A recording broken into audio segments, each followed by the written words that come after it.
ক্যানভার চতুর্থ পর্বে সকলকে জানাই আন্তরিক শুভেচ্ছা ও অভিনন্দন। আজকের পর্বে আমরা শিখব টেক্সটকে অ্যালাইন করা।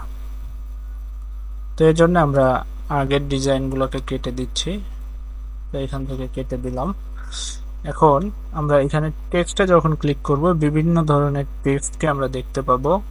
এখানে টেক্সটের কিছু স্টাইল দেওয়া আছে। তো আমরা স্টাইলটা পরে শিখব। আমরা সাধারণ একটি টেক্সটকে কিভাবে left align, right align, centre align করতে পারি সেটা দেখব। তো এখন আমরা এখানে একটি অ্যাড এ হেডিং এই লেখাটির উপরে ক্লিক করব। তো আমাদের আর্টবোর্ডে লেখাটি চলে এসেছে। তো এখানে আমরা যে কোনো একটা লিখতে পারি, আই লাভ বাংলাদেশ।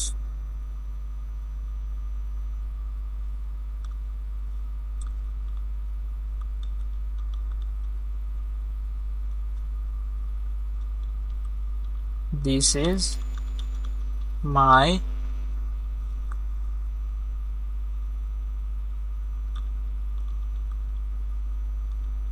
mother।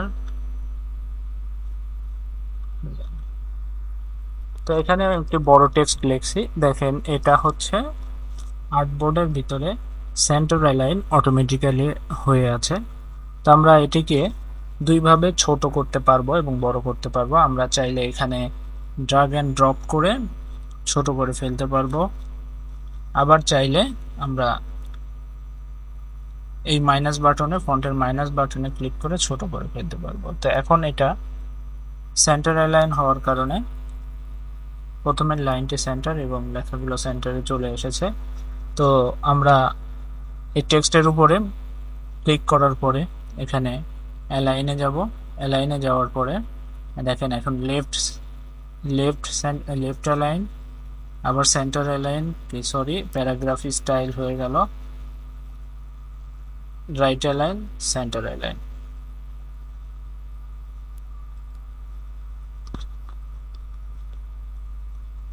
আমরা এটাকে বোল্ড করতে চাইলে এই বোল্ড অপশনে ক্লিক করব, বোল্ড হয়ে যাবে। কালার চেঞ্জ করতে পারবো।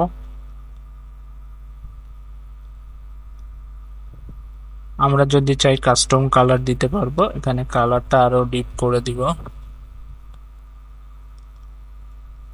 ওকে, দেখতে পেলেন কিভাবে আমরা টেক্সটকে অ্যালাইন করতে পারি। তো আজকের ভিডিও এ পর্যন্তই। দেখা হবে নতুন আরেকটি টিউটোরিয়ালে। সে পর্যন্ত সকলে সুস্থ থাকবেন। আসসালামু আলাইকুম। আল্লাহ।